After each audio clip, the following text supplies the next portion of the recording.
সাধারণ মানুষ বা সাধারণ শিক্ষার্থীরা যে রাজপথে নেমে এসেছে সেটি নয়। যদিও অনেকে বলে থাকেন যে এই আন্দোলনে রাজনৈতিক দলগুলোর সেরকম ভূমিকা নাই, দলগুলো আসলে কিভাবে কাজ করেছে আমার নিজেরও ছোট্ট অভিজ্ঞতার কারণে আমি পর্যন্ত এই সরকার, ফ্যাসিবাদ সরকারের হাত থেকে তখন রেহাই পাইনি। দেশের টাকা লুটপাট করে বিদেশে পাচার করা, মানুষকে মানুষ বলে গণ্য না করা, দেশের সাধারণ জনগণ থেকে শুরু করে রাজনৈতিক নেতৃবৃন্দকে গুম করা, এসবের প্রতিবাদ করা একজন নাগরিক হিসেবে, একজন লেখক হিসেবে, একজন মানুষ হিসেবে আমার দায়িত্ব মনে হয়েছিল। আর পাশাপাশি G9 নামে একটা রাজনৈতিক গবেষণা সংগঠন, যেটার প্রতিষ্ঠাতা সাংবাদিক শফিক রেহমান, সেখানে কিছু গবেষণা কাজ করতাম। এই কারণে আমি পর্যন্ত এই সরকার, ফ্যাসিবাদ সরকারের হাত থেকে তখন রেহাই পাইনি। আমার বাড়িতে আমাকে 2 মাসের বেশি 2023 সালের অক্টোবরের পরে চেম্বার বন্ধ রেখে পালিয়ে থাকতে হয়েছে। আমার বিরুদ্ধে NBR দিয়ে নানান রকমের সমস্যা তৈরি করেছে।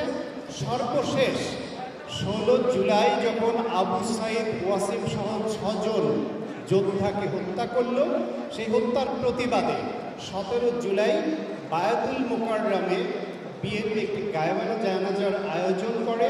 সেই আয়োজনে আমি শুধু দোয়া করতে গিয়েছিলাম, কারণ আবু সাইদ ওয়াসিমদের সেই হত্যা বাংলাদেশের কোনো মানুষ মেনে নিতে পারেনি। সেই মেনে নিতে না পারার তাগিদ হিসেবে শুধু জানাজা পড়ার দোয়া করতে গিয়েছিলাম। সেইখান থেকে আমাকে অ্যারেস্ট করে নিয়ে যাওয়া হয় এবং সেখানে আমি জেলে 20 দিন ছিলাম।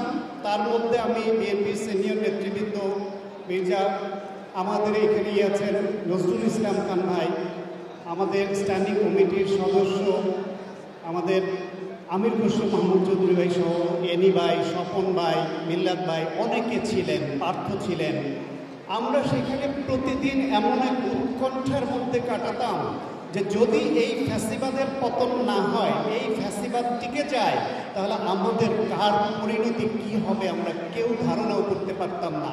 কারণ অতীতেই বিএনপির আলোচিত নেতা ইলিয়াস আলীর মতো নেতাকে গুম করে হজম করে ফেলেছে, চৌধুরী আলমের মতো নেতাকে গুম করে হজম করে ফেলেছে, বর্তমানে স্ট্যান্ডিং কমিটির নেতা সালাউদ্দিন আহমেদকে পর্যন্ত গুম করে দেশের বাইরে ফেলে আসছে। সেই ফ্যাসিবাদ যদি এইবার এই গণ আন্দোলনের পরে মুখে টিকে যায়, তাহলে তারা যে কতটা ডেসপারেট হবে সেটা আমাদের ধারণার বাইরে ছিল। সেই আতঙ্ক নিয়েছিলাম। সর্বশেষ আল্লাহ রহম করেছেন, গণ অভ্যুত্থানে ফ্যাসিবাদের পতন হয়েছে, আমরা সবাই বেরিয়ে আসতে পেরেছি। এবার একটা অনুরোধ, যেহেতু আজকে আলোচনার বিষয় ছিল জাতীয় ঐক্য এবং গণতন্ত্রের অগ্রযাত্রা, এই বিষয় নিয়ে যেহেতু আমি লিখি এবং কথা বলি, তাই একটা অনুরোধ শুধু রেখে যাই সিনিয়র নেতৃবৃন্দ সহ নীতি নির্ধারক যারা কথা বলবেন তাদের উদ্দেশ্যে। দেশকে এগিয়ে নিতে হলে, দেশ বাঁচাতে হলে ঐক্যের বিকল্প নেই এবং এই ঐক্যের ক্ষেত্রে বিএনপি এই মুহূর্তে বাংলাদেশের আনপ্যারালাল বড় দল, তাদের দায়িত্ব বেশি। ছোট দল, রাজনৈতিক দলগুলি যাতে আস্থার সংকটে না ভোগে এবং ভয়ে না থাকে ভবিষ্যৎ নিয়ে, সেটা মাথায় রেখে একটা আমব্রেলার মতো হয়ে বিএনপি যেন সবাইকে নিয়ে দেশকে এগিয়ে নিয়ে যায়। শহীদ পরিবারের বক্তব্য যখন শুনছিলাম, বিশেষ করে গুম হওয়া পরিবারের সদস্যরা বক্তব্য রাখছিলেন, আমি তখন জনাব তারেক রহমানের দিকে একবার তাকিয়ে দেখি যে তার চোখ দিয়ে অশ্রু ঝরছে। এখানে যারা আছেন সবাই বেদনাসিক্ত হয়েছেন কিভাবে হাসিনা এই গণ অভ্যুত্থানে মানুষকে হত্যা করেছে, হত্যার নির্দেশ দিয়েছে। ইতিমধ্যে আবু সাইদ মুগ্ধ এবং ওয়াসিমের বাবারা বক্তব্য রেখেছেন, অনেক মায়েরা বক্তব্য রেখেছেন। জুলাই গণ অভ্যুত্থানে হাসিনা মানুষকে কিভাবে কষ্ট দিয়েছে সেই কষ্টের কথাগুলো তারা তুলে ধরেছেন। এখন মানুষ নতুন বাংলাদেশের স্বপ্ন দেখছে। সেই স্বপ্ন বাস্তবায়নে আমাদের সকলকে এক হয়ে, একতাবদ্ধ হয়ে কাজ করতে হবে। বিএনপি বড় একটি রাজনৈতিক দল হিসেবে আজকে সবাইকে সেই ঐক্যের আহ্বান জানিয়ে এখানে সবাইকে একত্রিত করেছে, যে কারণে বিএনপির মাননীয় ভারপ্রাপ্ত চেয়ারম্যান জনাব তারেক রহমানকে অসংখ্য ধন্যবাদ। আমি যেটি বলতে চাই, যখন হাসিনা 24-এর দামি নির্বাচন করবে, ওই সময় আমার নামে একটি মামলার ওয়ারেন্ট জারি হয়েছিল। এই সংবাদ জনাব তারেক রহমানকে জানিয়েছিলেন বিএনপির তথ্য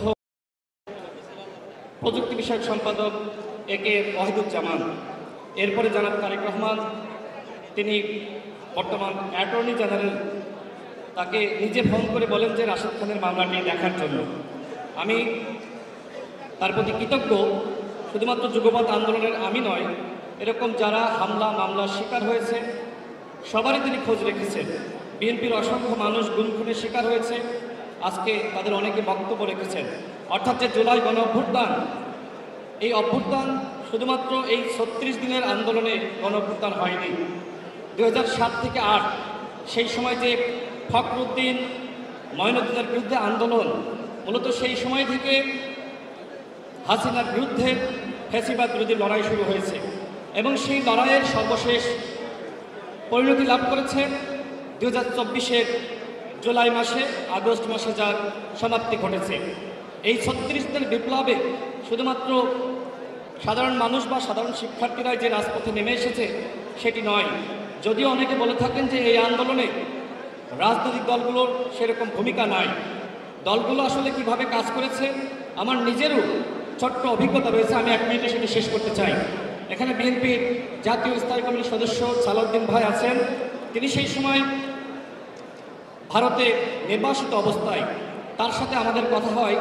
আমি তাকে বলি যে ভাই, যেহেতু রাজনৈতিক আন্দোলন করে কোনোভাবেই সরকার পতন ঘটানো যাচ্ছে না, কোটা সংস্কার আন্দোলন যে আন্দোলনের নেতৃত্ব আমরা 2018 সাল দিয়েছি, আবারও হাসিনা কোটা ফিরিয়ে এনেছে, ছাত্র জনতা রাজপথে নেমেছে, এই আন্দোলনের রাজনৈতিক দলের সম্পৃক্ততা বাড়ানো যায় কিনা আপনি জনাব তারেক রহমানের সাথে কথা বলেন। তিনি জনাব তারেক রহমানের সাথে কথা বলেন। এরপর অনেক ইতিহাস রয়েছে। জুলাই গণ অভ্যুত্থানে বিএনপি, গণ অধিকার পরিষদ সহ যারা যুগপৎ আন্দোলন লড়াই করেছে তারা সবাই ভূমিকা রেখেছে। আমি সর্বশেষ বলবো, যখন আন্দোলনটা থেমে গিয়েছিল, যখন মানুষ আর রাজপথে নামতে পারছে না, তখন কিন্তু রাজনৈতিক দলগুলো তাদের কিন্তু ভূমিকা রাখতে হয়েছে। আইনজীবীরা নেমে এসেছে হাইকোর্টের সামনে, আপনারা দেখেছেন ঢাকা বিশ্ববিদ্যালয় থেকে লুৎফত ছাড়রা নেমে এসেছে, এরা কিন্তু কোনো না কোনো দলের সাথে সম্পৃক্ত। অর্থাৎ যখন হাসিনা মানুষকে গুলি করে নির্বিচারে হত্যা করছে, মানুষের মধ্যে আতঙ্ক ছড়িয়ে পড়েছে, তখন যে পলিটিক্যাল ফাইটটা দিতে হয়েছে, তখন পুলিশের বিরুদ্ধে যে প্রতিরোধ গড়ে তোলা হয়েছে, সেটা কিন্তু সাধারণ মানুষকে সাথে নিয়ে রাজনৈতিক দলগুলো করেছে। আমি সর্বশেষ বিএনপিকে ধন্যবাদ জানাই যে তারা এই ধরনের ঐক্যের আহ্বান করেছে। আমরা দৃঢ় বিশ্বাস করি আগামী নতুন বাংলাদেশ গঠনে আমাদের ফ্যাসিবাদ বিরোধী শক্তির মধ্যে একতা ধরে রাখতে হবে। আমরা যদি এক থাকি, ইনশাল্লাহ আমরা সাম্য, মানবিক মর্যাদা এবং সামাজিক সুবিচারের নতুন বাংলাদেশ গঠন করতে পারবো।